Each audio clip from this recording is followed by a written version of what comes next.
Donc, Erev Tov, le cours de ce soir a été intitulé « Être un homme digne de ce nom ». Et évidemment, vous comprenez bien que si j'ai choisi cette thématique, c'est parce qu'on a été confronté à ce qui était l'antithèse de ce que l'on appelle un être humain. Et on est dans une paracha, justement, on vient de lire une paracha qui est la paracha de Bereshit, qui est celle dans laquelle on nous parle de la création de l'humain. Et donc, ce qui m'intéresserait avec vous ce soir à travers nos textes, c'est d'essayer de comprendre, mais au fond, dans la vision Torah, qu'est-ce qu'un être humain? C'est quoi celui que l'on appelle Adam? Alors tout d'abord, on va reprendre un petit peu le texte. Vous savez que le texte qui nous parle de la création de l'univers est un texte quand même très complexe, dans le sens où, au commencement, Dieu créa. Déjà ça c'est compliqué parce que nos maîtres nous disent que le mot commencement ne veut pas dire commencement. Ils disent pas possible, tu ne peux pas parler de commencement alors que l'univers n'existant pas, le temps n'existe pas. Ils avaient compris bien avant ce que la physique allait découvrir par la suite. Donc tu es obligé de traduire autrement, Bereshit, pour un projet qui s'appelle la Torah, et le peuple qui va l'incarner, qui est censé la révéler à l'humanité, Israël, l'univers a été créé. Donc déjà, point de départ. Et puis après, récit de la création quand même complexe avec des versets qui sont très curieux parce que si vous regardez, Bereshit, la terre était tohu bohu, mais tu me dis qu'il n'y a rien pour l'instant. Donc c'est quoi cette terre qui est tohu bohu? L'esprit de Dieu, de l'eau, mais officiellement l'univers n'existe pas. Donc tu me parles d'une terre alors que l'univers n'existe pas, tu me parles de souffle divin, ça veut dire quoi? Qui plane sur la surface de l'eau. Et création du premier jour, la lumière, et la lumière, disent nos maîtres, ce n'est pas la lumière telle qu'on la conçoit, c'est l'énergie primordiale. Et le Ramban, l'Achmanide sur place nous dit que l'univers est contenu dans quelque chose qui n'est pas plus grand qu'un grain de moutarde. Et à partir de cela, la lumière originelle surgit et elle est à l'origine de toute la création. Donc évidemment, si on s'arrêtait là-dessus, on est parti pour rester des heures et des heures. Ce n'est pas le sujet de ce soir. Donc évidemment, quand le texte nous parle par la suite des différentes étapes de la création, il va falloir essayer de comprendre qu'est-ce qu'il est en train de nous dire et qu'est-ce que l'on doit en prendre. Alors, on arrive donc premier, second, troisième, quatrième, cinquième, sixième jour. Et le sixième jour arrive et à ce moment-là, le verset nous dit que Dieu dit « Naase Adam b'tsalmenu kidmutenu » faisons l'humain à notre image et à notre apparence. Déjà évidemment, difficulté. Ça veut dire quoi ce faisons? Est-ce que c'est le nous royal? À aucun moment on ne l'a vu exprimer. À notre apparence, à notre image, mais Dieu est tout, sauf quelque chose que l'on peut incarner dans une réalité physique et perceptible par nous. Donc déjà ici, vous voyez un petit peu la complexité. Et après, le texte nous dit, Dieu créa l'humain à son image, Zachar Nekeva, masculin et féminin, il les a créés. Et puis par la suite, on continue et on nous reparle de cet humain qui a été créé. Et cet humain, à ce moment-là, va être subdivisé dans le monde au masculin, celui au féminin, entre la femme, la madame, et l'homme. Mais au début, il y a Zachar Nekeva. Alors, qu'on soit très clair, ce n'est pas cela que je développais. C'est-à-dire, si on veut s'arrêter sur c'est quoi l'humain au masculin et au féminin, c'est pas ça que je développais ce soir parce que ce serait un sujet en tant que tel. Moi, ce qui m'intéresse, c'est de m'arrêter d'abord sur le terme Adam, l'humain. Et donc, le texte va nous dire Adam, l'humain. Eh bien, ce mot-là est à la racine de deux autres mots. Le premier mot dont il est à la racine, c'est Adama. Adama, c'est quoi? C'est la terre. Et en même temps, ce terme peut se lire de la manière suivante, Adamé, je lui ressemblerai. Et les maîtres de la tradition juive, évidemment, vont nous dire que dans le nom même de l'humain se retrouve déjà tout l'enjeu de la tension qui va l'habiter pendant toute son existence. D'un côté, Adama, la terre, c'est-à-dire une réalité physique et physiologique avec tout ce qu'elle représente, et en même temps, Adamé, je lui ressemblerai, Adamé, lequel est lion, dit le texte, je ressemblerai au Créateur. C'est-à-dire que, dans sa dimension constitutive, l'être humain véhicule Il y a à la fois quelque chose qui est du domaine du charnel, d'une réalité physique, et en même temps, il est celui à qui l'on demande de ressembler au créateur de l'univers. Et on ne sait pas très bien ce que ça veut dire. Ça veut dire quoi, ressembler au créateur de l'univers? Alors on va mettre de côté pour l'instant la partie de Adama, de cette dimension terre, et on va essayer de voir Adamé, je vais lui ressembler. Je ressemblerai au créateur de l'univers. Quand vous lisez la suite du texte, vous allez avoir à un moment celui que j'appelle quelqu'un, qu'on va définir dans quelques instants, qui va proposer à l'humain de ressembler à Dieu, de manière très claire. De qui s'agit-il? Il s'agit de celui que l'on appelle le Nachash, c'est-à-dire le serpent. Alors, c'est quoi le serpent? On ne va pas essayer de se le représenter comme étant ce reptile qui se faufile dans l'herbe, ni comme une forme de diplodocus ou ce que vous voulez. Le serpent, c'est une réalité qui est là, mais c'est évidemment ce qu'il véhicule qui nous intéresse. Et lorsque ce fameux Nachash serpent parle à Ève avant de parler à Adam, et qu'il lui propose d'être celle qui va proposer à l'homme masculin de consommer de l'arbre de la connaissance, il va lui dire au fond, en le consommant, Vi'item kelokim, vous serez à l'image de Dieu. C'est-à-dire que celui que l'on appelle le Nachash se tourne vers l'humain et lui dit, sache que on t'a dit que tu allais être celui qui ressemblerait, mais moi je te propose d'être, c'est-à-dire de ne pas être celui qui ressemble au divin, mais d'être celui qui va être Dieu. Comment cela? Dit Rashi sur place, Yotzre Olamot, quelqu'un qui va vous pouvoir construire des univers. Ce qui voudrait dire qu'au fond, quand le texte nous parle du Adam, qui est Adamé, qui ressemble au divin, il ne s'agit pas de l'humain qui est capable de construire un univers, il s'agit d'autre chose, et on va essayer de le comprendre, et on va tranquillement avancer vers notre thème. Ce que le Nachash propose, c'est d'être Dieu. Être Dieu, c'est quoi? C'est créer des univers. Et comment tu crées des univers? Comment est-ce qu'il les propose? De manière incroyable, à travers ce que nos maîtres appellent Koach Adimion, la force de l'imaginaire. La capacité d'imaginer. Vous savez que le mot Nachash, qui veut dire serpent, disent les maîtres du Zohar, a la même valeur numérique que le mot Mashiach, le Messie. C'est la même valeur numérique. Nachash, Nun 50, Chet 8, Shin 300, 358, Mashiach même 40, Shin 300, Yud 10, Chet 8, 358.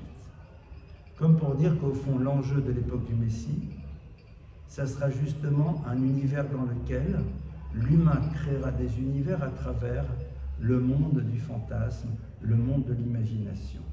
C'est-à-dire, il se représentera des réalités qui n'auront au fond pas nécessairement quelque chose de tangible et de concret. Ça, c'est vouloir être Dieu. Vitem kelokim. Mais lorsque l'on parle du Adam primordial, on parle d'abord de celui, Adamé, qui va vouloir ressembler. Traduction de celui qui voudra voir dans le divin une source d'inspiration. Et la question va se poser, c'est quoi au fond voir dans Dieu une source d'inspiration? Ça veut dire quoi? Adamé, je veux lui ressembler. Je ne pourrai jamais être lui, clairement. Je ne peux pas être lui. Et ça, c'est ce que le Nachash veut, mais par contre, je peux lui ressembler, c'est-à-dire, il peut être source d'inspiration. Il peut être source d'inspiration. Donc j'ai une première partie qui est ma dimension totalement corporelle, qui me renvoie à ma vulnérabilité et à ma dimension finie, mais en même temps, il peut être source d'inspiration, c'est-à-dire je peux inscrire quelque chose qui est de l'ordre du divin à l'intérieur de mon existence et qui donc, parce qu'il est de l'ordre du divin, sera de l'ordre de l'éternité. Et c'est là où, en effet, commence l'histoire de l'humain. C'est-à-dire, elle commence dès lors que cette double dimension est présente à notre esprit. Adama, c'est-à-dire cette dimension corporelle et finie, en même temps, ce Adamé, c'est-à-dire ce divin, source d'inspiration, qui me permet d'inscrire à l'intérieur de mon existence quelque chose qui est du domaine de l'éternité. Comment et de quelle manière? Pour l'instant, je ne le sais pas, on va y arriver dans quelques instants. Comment est-ce qu'on peut mettre en place ce processus? Qu'est-ce qui fait que l'on commence à s'inscrire dans cette dimension de l'humain? Eh bien, en s'arrêtant sur d'abord ce que veut dire Adam. Or, Adam, ce sont 3 lettres. Ce sont 3 lettres qui ont une valeur numérique. Et cette valeur numérique, c'est de 45. Aleph 1, Dalet 4, même 40. 45, le 40, c'est même. Le 5, c'est le He. Même et He forment le mot Ma. Ma, c'est le terme hébreu qui désigne la notion de l'interrogation, c'est-à-dire la capacité d'interroger et de s'interroger. On s'inscrit dans l'univers de l'humain dès lors que l'on est capable de s'interroger sur cette double dimension qui est présente chez nous, c'est-à-dire à la fois cette dimension corporelle et physiologique qui est évidemment porteuse de quelque chose, et en même temps sur cette capacité d'aspirer à ressembler à ce que l'on appelle Dieu, et qui peut mettre en place dans notre vie ici-bas ce qui sera du domaine de l'éternité. Alors, évidemment, on va voir que Dieu dit « Naaseh Adam B'Tselmenu ». On va faire l'humain à notre image. Cette dimension-là, comment est-ce qu'on la retrouve? Le texte du Talmud nous dit que lorsque Dieu a voulu créer l'univers, il a voulu d'abord le créer sur le principe de ce qu'on appelle la rigueur. Il voit que l'univers ne peut continuer dans la rigueur, il décide d'inscrire la dimension de la miséricorde à l'intérieur de cette création. Qu'est-ce que la rigueur? La rigueur, la plupart du temps, est comprise chez nous comme étant une forme de dureté, alors que la rigueur, c'est ce qui permet au monde de fonctionner, c'est-à-dire d'un monde dans lequel il y a un rapport entre la cause et l'effet, et donc une certaine forme de prévisibilité, ne serait-ce qu'au niveau des lois de la nature. Quelque part, si nous étions dans un monde qui n'est pas basé sur ce principe, nous vivrions dans une anxiété permanente. Si je bois, est-ce que je serai désaltéré? Ben oui, parce que le fait que tu aies ingéré des liquides va permettre à ton corps de se sentir bien. Mais si tu n'en as aucune certitude, si dans le monde et la société, le rapport entre les causes et les effets ne sont pas prévisibles et connus, irai-je travailler alors que je n'ai aucune certitude que je serai peut-être ou non payé pour mon travail?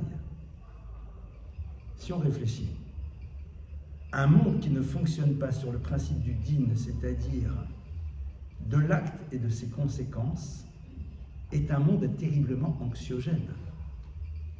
Quelqu'un a mal à la tête, il prend un aspirine. Je ne sais pas du tout ce que ça pourra me faire. Tu es très angoissé. Tu traverses la rue, tu ne sais pas si la personne va respecter le feu rouge ou pas, parce que ça dépend des jours. Tu traverses ou pas, etc., etc. Donc à la base, l'univers est créé sur ce principe. Et c'est d'ailleurs ce principe qui est là dans le monde. Le monde de la nature est un monde dans lequel tu ne peux pas négocier. Tu as mangé tes 2 kilos de chocolat, tu ne peux pas négocier avec ton estomac. Concrètement, il va avoir mal. Tu as voulu boire 2 litres d'alcool, tu ne peux pas négocier. Seulement, lorsque l'humain arrive, l'humain va avoir un comportement. Et ce comportement-là, si Dieu inscrit le principe du din, l'humain ne reste plus. Pourquoi? Parce que l'humain a une fonction. Il est là, il a un rôle à jouer. Et s'il n'assume pas ce rôle, normalement, exit. Dieu dit, j'inscris la dimension du rachamim, c'est-à-dire l'acceptation de l'autre, même s'il ne répond pas à mes attentes. L'espoir que j'ai dans la conscience qu'il aura de la transformation qu'il doit opérer à l'intérieur de son existence. Le principe du rachamim, de la miséricorde, ce n'est pas avoir pitié de l'autre, c'est être dans cette capacité d'espérer que l'autre peut changer et donc je n'agis pas vis-à-vis de lui comme la logique devrait m'amener à fonctionner. Le principe de la miséricorde, c'est l'espoir que l'on a dans la capacité que l'individu a de prendre conscience qu'il doit opérer des changements à l'intérieur de sa vie. Naaseh Adam B'Tsalmo, faire l'humain à son image, c'est-à-dire faire en telle sorte que l'être humain fonctionne de cette manière dans son rapport au monde et dans son rapport aux autres. C'est-à-dire dans cet espoir que l'autre qui n'est pas à la hauteur de ce qu'il devrait être puisse changer et donc à partir de cela définir ma relation en fonction de l'espoir que j'ai dans son changement. Dès lors que l'on a mis cela en place, nous mettons les prémices de ce qu'est l'être humain tel que la Torah le voit. Le point d'entrée de l'humain commence d'abord par se rappeler que son quotidien n'existe que parce que cette dimension de rachamim, de miséricorde, est présente dans la relation que Dieu a vis-à-vis de lui. D'une attente qui n'est pas nécessairement remplie et d'un espoir dans cette capacité que l'on a de s'interroger et donc à partir de cela, évidemment, la liberté que je donne à l'autre et à la fois d'être dans son erreur et en même temps de pouvoir s'en arracher. Comprenez bien que vivre de cette manière, c'est quelque chose qui est extrêmement simple et d'une complexité folle. Dans un monde dans lequel on nous demande de ne pas avoir cet espoir de la transformation de l'autre dès lors qu'il ne correspond pas à ce que l'on voudrait qu'il soit. Et les seules fois où on est capable de fonctionner autrement, c'est lorsque nous avons besoin ou nous désirons cet autre. Lorsque mon intérêt est en jeu, je suis prêt à ce moment-là à être dans l'espoir d'un autre différent parce que cet autre m'intéresse. Nous sommes dans des visions à géométrie variable, fonction de l'intérêt que nous avons dans la relation à l'autre. Et on le voit de manière passionnante dans le quotidien de tout à chacun. Pour la Torah, c'est un absolu.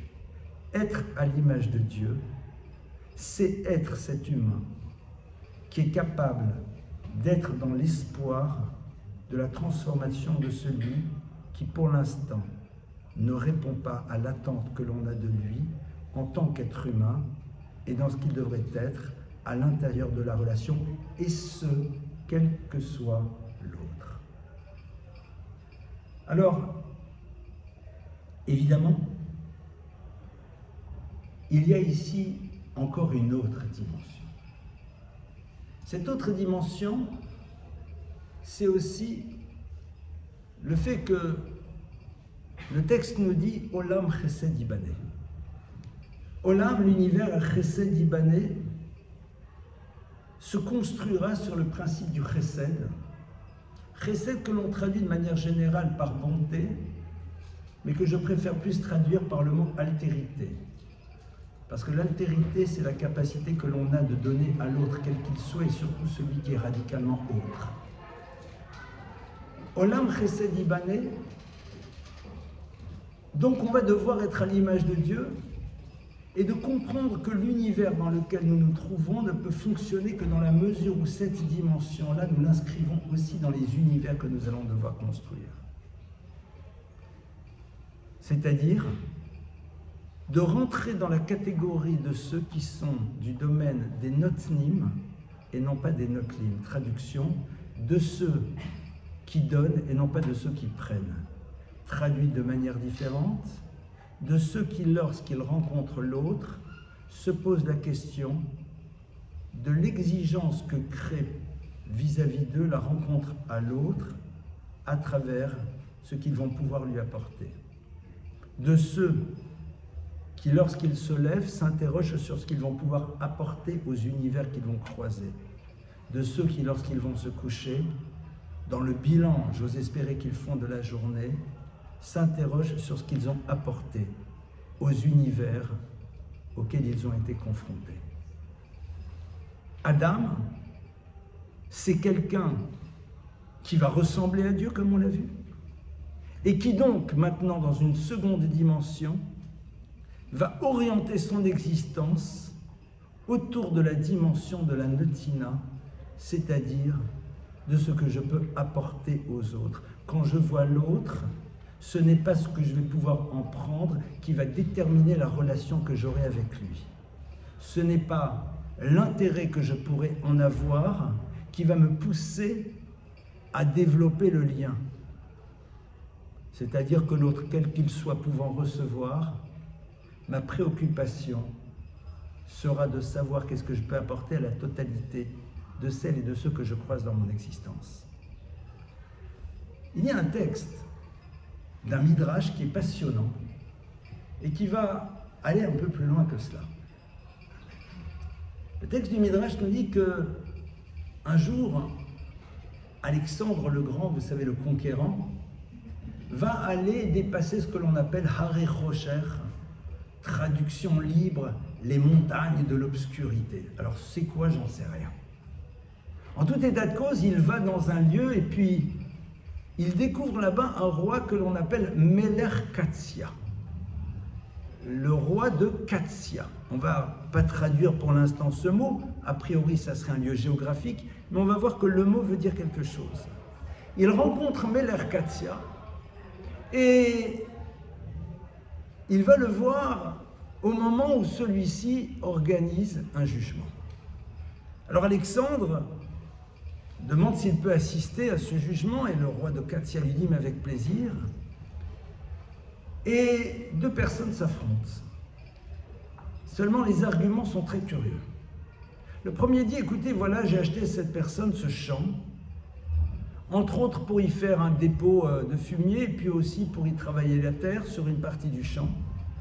Et en commençant à travailler la terre, eh bien, le socle de la charrue a heurté à un moment quelque chose de dur que j'ai pris pour une pierre et puis, voulant dégager cette chose, je découvre que c'est un coffre qui possède un trésor. Alexandre, bien sûr, pressent tout de suite quel est le conflit. Et à ce moment-là, il s'attend bien sûr à la suite. Et qu'est-ce qui se passe? Eh bien, le fameux Melech Katsia dit « et donc ?» et l'autre de lui dire « et je suis désolé, c'est pas pour moi.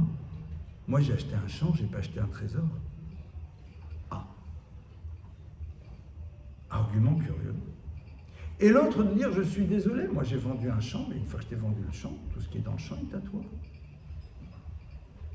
Déjà, ces arguments sont surprenants, mais Alexandre est curieux de savoir ce que serait la suite. Et la suite est passionnante, que se passe-t-il? Eh bien, Mère Katsia dit, écoutez, voilà ce qu'on va faire. Si vous avez des enfants l'un l'autre, un garçon et une fille, qu'ils se rencontrent et qu'ils se plaisent, eh bien, cet argent sera leur dot. Ainsi fut dit. Et le Meler Katsia voit Alexandre et il constate que celui-ci a l'air d'être très surpris. Il dit, mais il y a quelque chose qui te surprend, j'ai mal dit. Il dit, non, je ne sais pas. Il dit, mais chez vous, comment on aurait jugé? Alexandre dit, c'est très simple. D'abord, je ne pense pas qu'on aurait eu deux personnes qui argumenteraient de cette manière, et dans tous les cas de figure, on les tue les deux et on récupère le trésor pour le royaume. Mais l'Arcadia le regarde et dit, dis-moi, le soleil brille chez vous? Alexandre lui dit, oui. Il dit, vous avez des animaux? Il dit, oui, il y a des animaux dans notre pays. Il dit, c'est sans doute pour le mérite des animaux que le soleil brille. Qu'est-ce que ce texte nous raconte? Tout d'abord, on va s'arrêter sur Meler Katsia, le roi de Katsia. Katsia vient de la racine Ketz. Ketz, c'est quoi? C'est la fin, c'est la finalité. On est dans un lieu dans lequel on s'interroge sur la finalité. On est dans un royaume dans lequel on a dépassé les montagnes de l'obscurité, c'est-à-dire un lieu dans lequel on a envie de voir clair. C'est quoi au fond la vie? Un monde dans lequel on est bien conscient qu'il y a une fin et donc on s'inscrit dans l'au-delà de cette fin. Dans cet univers-là, on sait que ce qui reste, c'est avant tout ce qui est du domaine de la transmission, c'est-à-dire ce qui permet à une société de rester éternelle. Un univers dans lequel un humain digne de ce nom a compris qu'il est là pour donner quelque chose, qu'il est là pour apporter. Et en effet, on est ici face à deux personnes qui en effet ont toutes les deux cette préoccupation, qui ne cherchent pas à ramener à elles-mêmes. Cette chose-là, a priori, n'est pas à moi.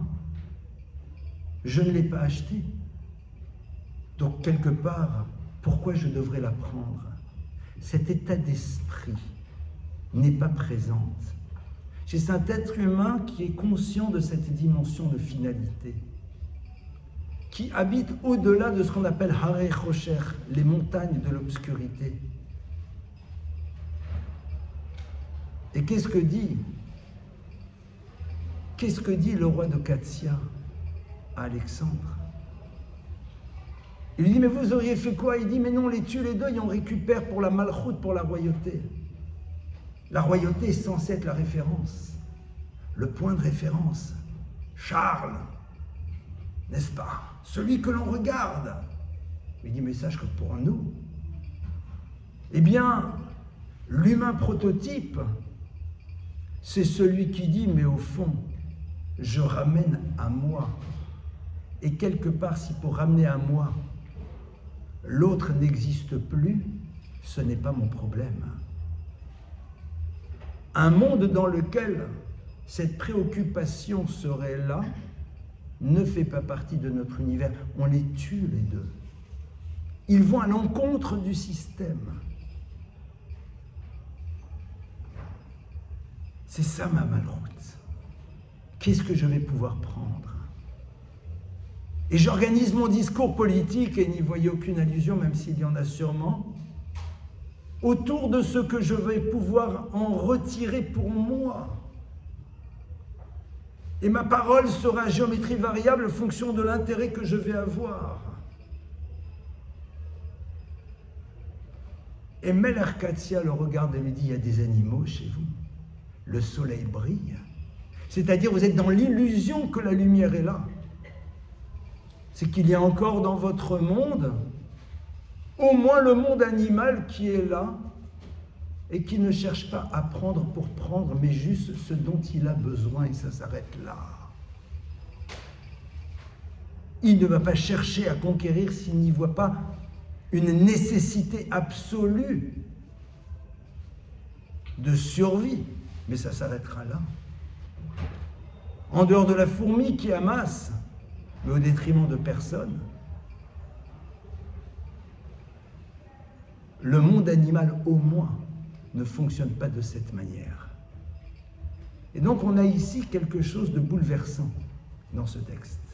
C'est-à-dire on a ici l'expression de ce qui est censé être l'humain et donc à travers cela l'humanité tel que la Torah le propose. Un univers dans lequel on va décider d'être des notnim, d'être de ceux qui s'interrogent sur ce qu'ils peuvent apporter aux autres. Et non pas parce que j'attends un retour, parce que tout simplement, c'est ce qui est au cœur de mon projet d'existence. C'est une idée que j'ai souvent partagée dans mes cours, et je pose souvent cette question, je dis, mais c'est quoi la première chose qu'on peut apporter aux univers que l'on traverse ? Et de manière générale, la réponse qui est donnée, c'est de l'écoute, de l'empathie, du sourire. C'est vrai. Mais la première chose que je vais apporter à l'univers, c'est ma non-toxicité. D'être quelqu'un qui va être le moins toxique pour les univers que je vais croiser. Je ne veux pas faire souffrir celles et ceux que je rencontre des dommages collatéraux liés à l'absence de travail que j'aurais pu faire sur moi-même. Ça, c'est la première chose que je donne. C'est-à-dire que je n'ai même pas besoin de la présence de l'autre pour lui donner. Nous pensons que pour pouvoir être dans un monde dans lequel le Adam, qui est à l'image de Dieu tel qu'on vient de le voir, a besoin pour donner d'être dans la rencontre avec l'autre de manière concrète. La Torah te dit non. Avant même de le rencontrer, tu peux lui donner. Parce que lorsque la rencontre sera, en étant toi-même quelqu'un de différent, tu lui éviteras de disperser ses énergies pour se protéger de ta toxicité. Et tu lui permettras au contraire de pouvoir les utiliser pour construire ce qu'il doit être. Et ça, c'est quelque chose qui doit être au cœur de notre vie. C'est-à-dire qu'on n'est pas ici dans un monde de théorie. On n'est pas ici dans un monde de belles paroles. On n'est pas ici dans un discours politique ou dans un discours de bienséance. On est dans ce qu'on appellerait du tachlès, du concret. C'est-à-dire que cette humanité-là, et cet être humain digne de ce nom, c'est quelqu'un qui dit, mais c'est quoi être un être humain? C'est quoi être un Adam? Et c'est quelqu'un qui va interroger ce que la Torah lui propose. Bishvi la Torah, le monde a été créé pour la Torah, nous avons besoin d'une référence, sinon chacun deviendra sa propre référence. Et on sera capable de dire, non mais pour moi je considère que. Mais si tu le dis, l'autre peut dire la même chose. Et c'est le début de la fin, c'est l'origine de tous les totalitarismes et de toutes les déviations, quelles qu'elles soient, lorsqu'on se réserve la liberté de redéfinir. Lorsque je dis, non mais pour moi un être humain, non mais pour moi, mais pour moi, mais pour moi, mais si pour moi, alors pour toi aussi, elle est où la limite? Et notre difficulté majeure, c'est quoi?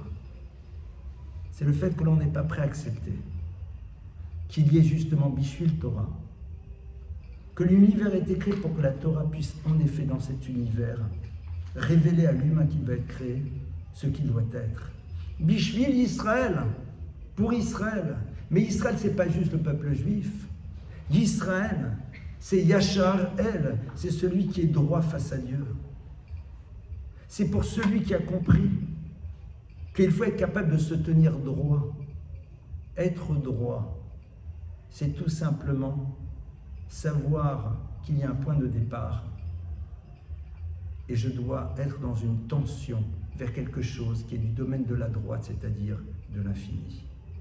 Et que cet infini, je ne peux le construire qu'à travers des actes qui eux-mêmes transportent l'infini.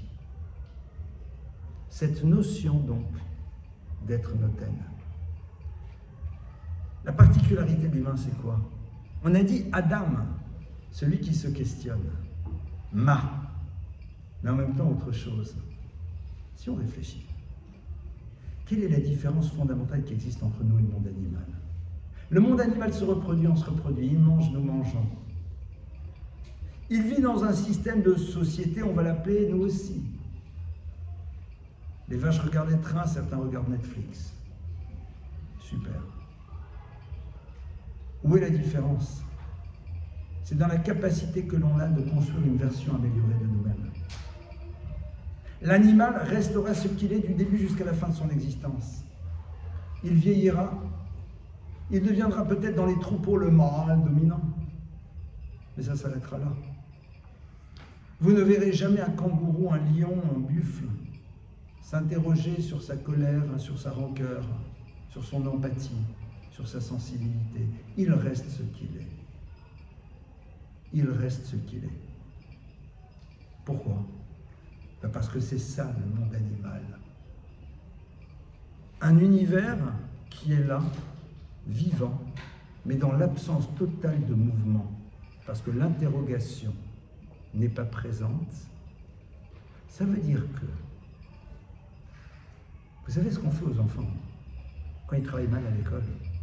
On leur dit souvent, avec une telle intelligence, et c'est ça que tu me ramènes comme note, qu'est-ce qu'on est en train de leur dire? Si tu es doté d'une intelligence pareille, c'est que tu dois l'utiliser pour quelque chose.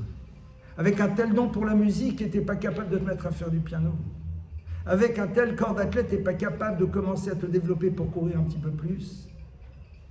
Avec telle et telle capacité, pourquoi tu ne fais pas? Mais si on te l'a donné, qu'est-ce que tu fais avec? C'est comme le bonhomme qui roule en Ferrari à 20 à l'heure.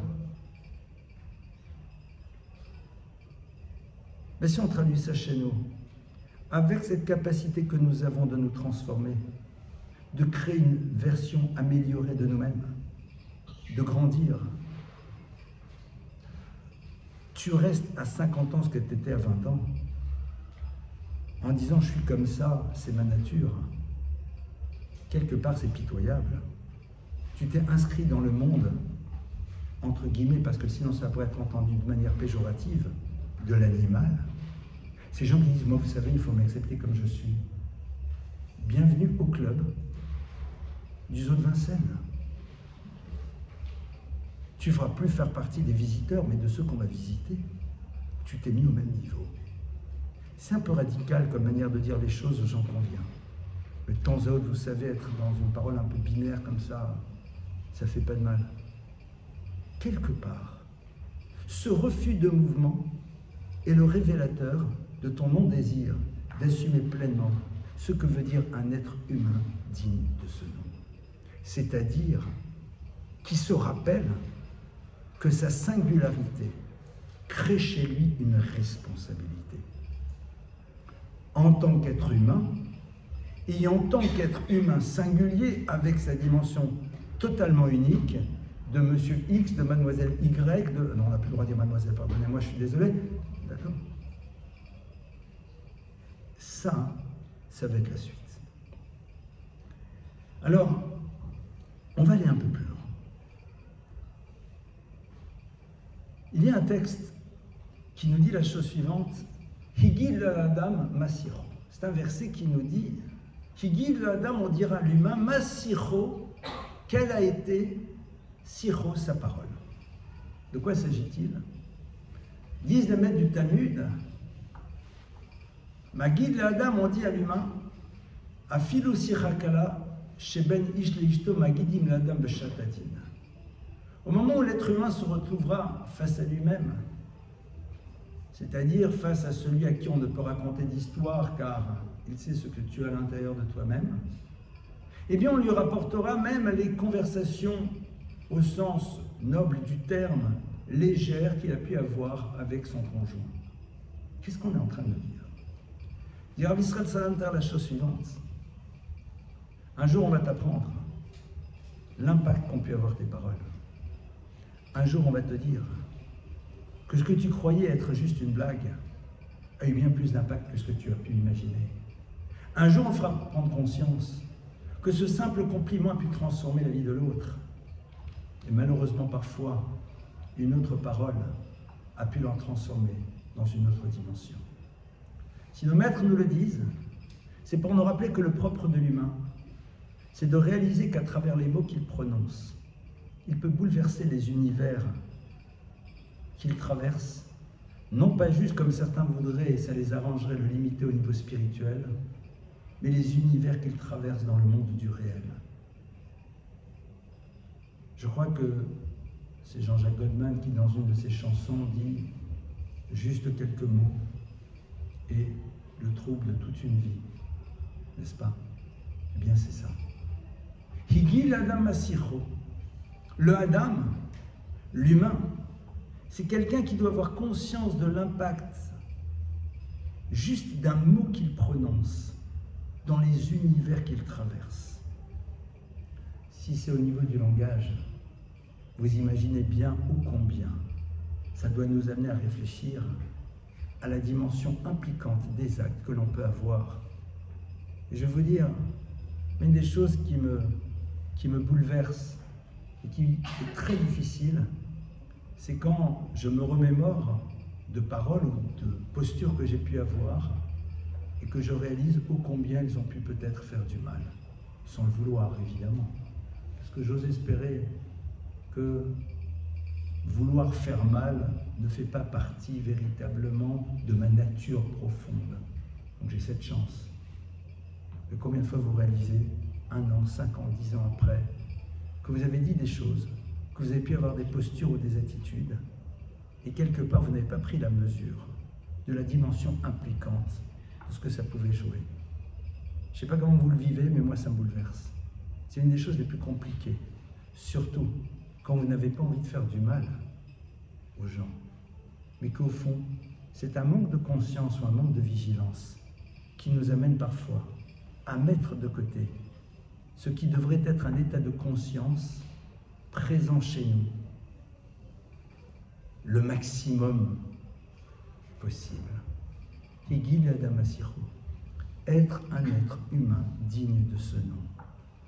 C'est se rappeler, Afilu Sira Kala, même une parole calme, légère, c'est-à-dire dont tu t'es dit, ça va, c'est bon, c'est pour rire. Magidim, on va te dire que ce que tu croyais être juste pour rire, eh bien, va au-delà de ce que tu imagines. Alors ça nous concerne tous. Donc c'est pas pour créer chez nous une forme d'anxiété quelconque, mais au contraire pour se dire c'est extraordinaire parce que si on me le rappelle, alors on est en train de me dire le pouvoir que l'on possède.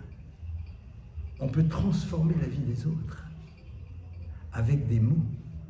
On peut leur permettre de découvrir chez eux des possibilités insoupçonnées à travers le fait que nos mots les ont ouverts à ce regard sur eux-mêmes.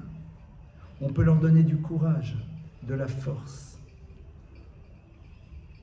Aujourd'hui, dans la situation dans laquelle on est, quand j'envoie un message à un de mes neveux qui est au sud, eh bien je sais ô combien ces mots peuvent apporter, même s'ils sont parfois un peu dérisoires, mais néanmoins, c'est ce qui nous amène à pouvoir parler autrement dans les univers dans lesquels on est. Alors, beaucoup d'autres choses à dire évidemment. On va encore s'arrêter sur 1 ou 2 points, et comme vous avez pu voir ce soir, et je vous prie de m'excuser, on a ouvert des portes. Parce que chacune des thématiques que j'ai évoquées avec vous, pour pouvoir comprendre c'est quoi le Adam, évidemment mériterait d'être développée en tant que telle et nous ouvrir à, et concrètement, comment on va faire. On va aller un peu plus loin. Il y a un texte dans le traité de Baba Kama. Le traité de Baba Kama est un traité du Talmud qui nous parle des dommages, c'est-à-dire de toutes les lois qui régissent les rapports interpersonnels dans les différents dommages qu'on aurait pu s'infliger les uns les autres. Et le texte commence, nous dit Arba Avot Nazikim, il y a 4 grandes catégories de dommages. Ashor, Habor, Hamav et le Haever. Shor, le taureau, le bœuf. Bor, le puits. Mav et, que je ne traduirai pas, Haever et le feu. Et bien sûr, ce sont des concepts. Le shor, c'est un animal, c'est-à-dire quelque chose qui a une responsabilité, qui peut être en mouvement. Le bord, le puits, c'est un objet inanimé qui est là et qui peut générer, etc. Le feu, c'est un objet sur lequel tu n'as pas de maîtrise, mais qui peut se déplacer, etc. Je ne vais pas vous faire un pause de Talmud ce soir, ce n'est pas le sujet. Mav-e, c'est quoi? Talmud dit, mais c'est quoi Mav-e? Et le texte dit, non, Mav-e, c'est, d'après une opinion, c'est Adam, l'humain. C'est-à-dire que l'être humain est un être qui peut détruire. Alors le Talmud dit oui, intéressant, mais pourquoi? Tu sais que le mot Mav-e qui est utilisé par les maîtres du Talmud veut dire l'humain. Et au passage, il n'y avait qu'à marquer l'humain. C'est plus simple, il y a un mot. Et la Gemara nous dit, je vais t'apporter une preuve d'un verset. Amar shomer ata boker im tevrayun barayun. On amène un verset dans lequel il y a marqué, le gardien a dit, ata boker, le matin est arrivé, im teva'ayun, et le mot teva'ayun vient de la racine ba'e, qui est la racine du mot mav'e. Im teva'ayun ba'yu. Si vous voulez prier, vous pouvez prier. Donc, l'humain est défini par sa capacité à prier. C'est-à-dire, lorsque l'on parle de l'humain, on parle de celui qui est capable de prier, mais en même temps, c'est le mot que l'on utilise au moment où on le désigne dans sa possibilité d'être quelqu'un qui détruit. Alors Rav Wolbe a ici une image incroyable. Il dit donc ça veut dire que les maîtres du Talmud sont en train de nous dire que l'humain c'est quoi? C'est Mazik Mitpalel. C'est quelqu'un qui est capable de détruire et de prier. Lorsque le texte du Talmud qui nous parle de l'humain dans sa dimension de quelqu'un qui peut détruire, utilise un mot pour dire l'être humain, il dit le mot que je vais utiliser, c'est le mot qui nous rappelle sa capacité à prier. C'est complètement fou. Mazik mitpalel. On va aller plus loin. Le texte nous dit que Adam mu'ad le'olam ben er ben yashen. Un être humain est toujours responsable de ses actes, qu'il soit éveillé, qu'il dorme. Ça veut dire quoi? Ça veut dire que tu ne peux pas dire « j'ai pas fait exprès ». Ça veut dire que tout simplement, même si quand tu dors, tu te retournes dans ton lit, et à ce moment-là tu donnes un coup qui fait tomber la poterie mine qui est sur la table de nuit, mais tu es considéré comme responsable. Pourquoi? Parce que tu as la capacité d'imaginer ce que tu peux faire et tu dois savoir en amont t'en prévenir. C'est-à-dire un être humain. C'est quelqu'un qui sait qu'il a la possibilité de détruire et qui donc doit être capable de s'interroger sur la nécessité qu'il a de ne pas générer quelque chose qui est du domaine de la destruction. C'est une incidence très concrète. C'est-à-dire dire, je suis désolé, je n'ai pas fait exprès. Je n'ai pas réalisé. Il fallait réfléchir. Fallait réfléchir. Souvent les gens disent, ah, je suis désolé, je n'ai pas réalisé que ça allait te faire du mal. On est dit, bon, le pauvre, il n'a pas réalisé. Tu n'as pas une tête, tu ne peux pas réfléchir. Tu ne peux pas réfléchir. Mais tu as été doté de cette réflexion, mais c'est pourquoi, Ribono Shel Olam? Pourquoi tu as été doté de cette capacité de t'interroger? Pour t'arrêter un instant et te dire, mais quand je vais fonctionner de cette manière-là, qu'est-ce que ça peut générer? Quand je vais dire ces mots-là, quand je vais avoir cette posture, c'est quoi la conséquence? Et quand ça t'intéresse, tu es parfaitement capable de stratégiser, de créer une stratégie dans ta manière d'être parce qu'il y a quelque chose qui t'intéresse.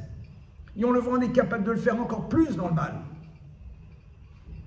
Et de savoir pourquoi je dois lui sourire et pas lui sourire, parce qu'après l'autre il va me regarder, suis-le, il te suit, et toutes ces ambiances à 2 balles. Pardonnez-moi l'expression un peu bas de gamme, j'en suis désolé. Tu es un mazik, sache que tu peux détruire le monde dans lequel tu te trouves. Mais Adam Mouad Lola, mais tu seras toujours responsable. Parce que tu as la capacité de t'interroger. Parce que tu as la capacité de te dire avant d'aller au lit, mais je sais que si je me retourne, je peux à un moment, sans m'en rendre compte, donner un coup dans la poterie. Alors je l'écarte. Parce que je sais que si à un moment je ne dors pas assez, dans cette rencontre, je vais pouvoir peut-être avoir des mots qui vont faire du mal à l'autre. Alors je dors pour ne pas me retrouver dans la situation de quelqu'un qui n'est pas dans la maîtrise de lui-même et qui va faire du mal à travers ses postures et ses paroles. Parce que je sais que je supporte mal l'alcool. Et dans tous les domaines. Parce que je sais que je n'ai pas réglé mes comptes avec moi-même et que mon enfant va peut-être faire remonter des blessures anciennes. Et qu'au lieu de m'interroger, je lui rentrer dedans. Tu es un mazik, tu peux détruire. Mais en même temps, tu as mis de palais. Tu es quelqu'un qui peut prier. Ça veut dire que tu es capable de te rappeler qu'au fond, tu dépends du Créateur de l'univers. Parce qu'un mitpalel, quelqu'un qui prie, et c'est là au fond, on doit arriver à un moment. Le mitpalel, quelqu'un qui prie, c'est pas parce que tout simplement c'est une fonction, comme certains psys voudraient l'imaginer, libératrice par rapport à ses angoisses. Le mitpalel, c'est quelqu'un qui sait qu'il dépend du Créateur de l'univers. Dans un monde dans lequel vouloir dépendre du Créateur de l'univers est mal vu, parce que ça serait remettre de côté la toute-puissance illusoire qu'a l'humain.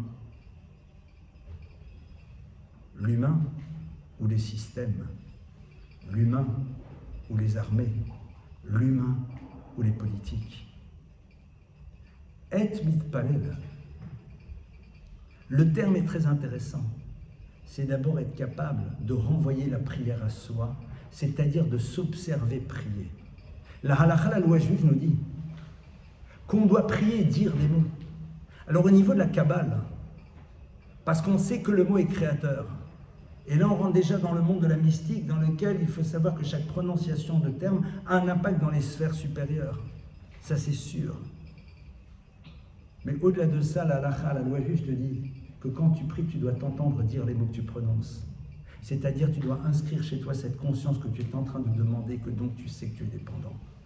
Non pas quand il n'y a rien à faire. Le roi David, il prie alors que c'est un guerrier. Et c'est ça sa grandeur. Parce qu'il a la possibilité de se passer de prière au regard de la force qu'il semble avoir. Il s'entend prier. David Amelech, il dit le roi David, va ani tefila, je suis prière. David le roi qui est au-dessus de tout, le roi qui est l'incarnation de l'humain dans sa dimension la plus grande. Le roi en plus guerrier, commando, extrêmement doué. Mais d'un David dont le nom est composé de 3 lettres, Dalet, Vav, Dalet. Et la lettre Dalet, sa racine c'est Dal. Et Dal c'est quoi? Dal c'est le pauvre. Et le Vav, entre les deux Dalet, le Vav c'est le Vav qui est la conjonction de coordination. Il se sent pauvre de manière constante tout en étant roi d'Israël. Celui qui a une force et une capacité militaire qui est au-delà de l'imaginable. Mais dans sa tête, il sait qu'il est à l'image d'un pauvre, c'est-à-dire de quelqu'un qui dépend totalement du Créateur de l'univers. Et c'est dans cet état de conscience-là qu'il part à la guerre, parce qu'il a la responsabilité d'agir avec les règles que Dieu a mises dans le monde, c'est-à-dire des règles de nature. Mais dans cet état de conscience. Ça, c'est au fond quelque chose qu'on doit être capable d'inscrire de manière extrêmement concrète chez nous.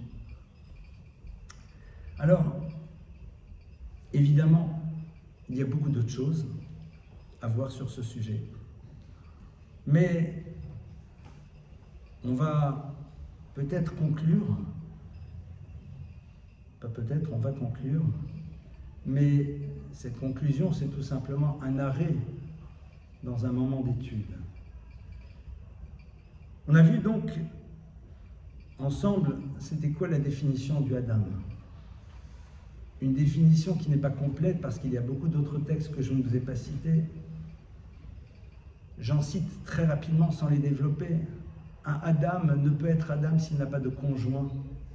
Un Adam ne peut pas être un Adam s'il n'a pas de terre.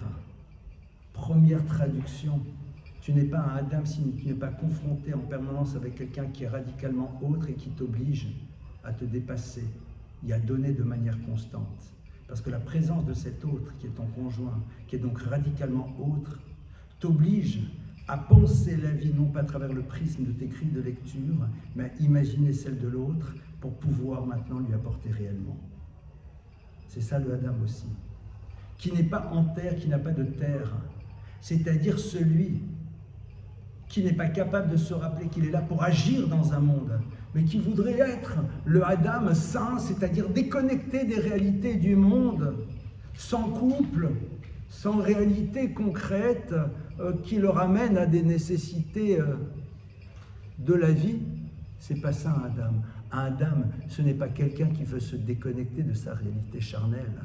Ce n'est pas quelqu'un qui pense que l'expression la plus aboutie de l'humanité, c'est le moment dans lequel on s'est déconnecté d'un monde extrêmement concret dans lequel la jouissance est présente, si tant est qu'on est capable d'en reconnaître celui qui en est à l'origine, c'est-à-dire le Créateur, qui nous a donné la possibilité d'en jouir à travers ce qu'il a mis chez nous,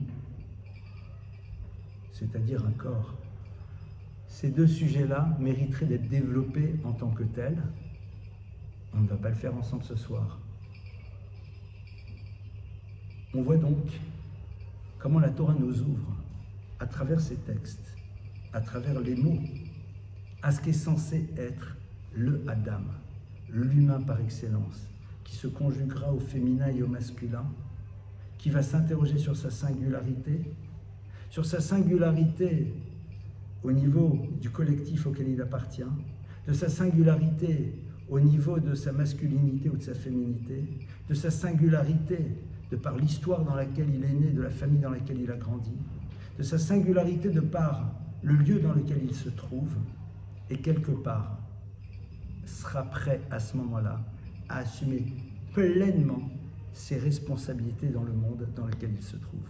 Voilà quelques pistes de réflexion sur ce sujet, et comme je vous l'ai dit, nous sommes dans le début d'un cycle de ce cours du lundi, qui Bezrat Hashem aura lieu donc chaque semaine, même si, comme je vous l'ai dit tout à l'heure, le premier cours a lieu dans une ambiance et une atmosphère peut-être un peu différente, et donc je suis très traditionnel dans ma manière de fonctionner. Je vais faire ce qu'on a toujours fait dans ce cours, c'est-à-dire que la prochaine demi-heure va être consacrée à vos questions avant de passer à la suite qui sera un moment de convivialité autour d'un buffet. Maintenant, c'est à vous les questions.